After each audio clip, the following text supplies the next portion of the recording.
Obec Hronec sa rozprestiera v úzkom údolí rieky Čierny Hron, do ktorej sa tu vlieva potok Osrblianka. Prvýkrát sa písomne spomína v roku 1357. Hronec má silnú technickú tradíciu. Pred miestnymi zlievárňami je vystavený tu vyrobený prvý liatinový most v strednej Európe z roku 1810.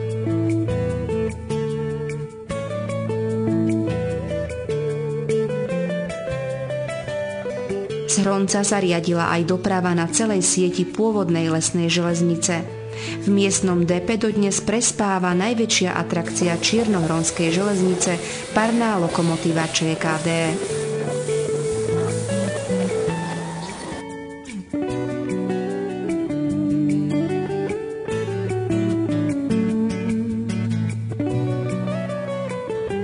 Dominantou obce je rímskokatolícky kostol svätého Klimenta.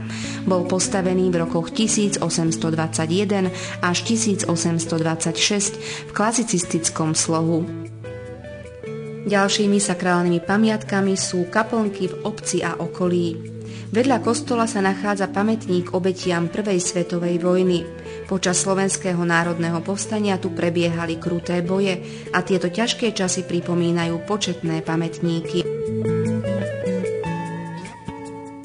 V blízkosti obce sa nachádza rekreačné stredisko a lyžiarsky vlek.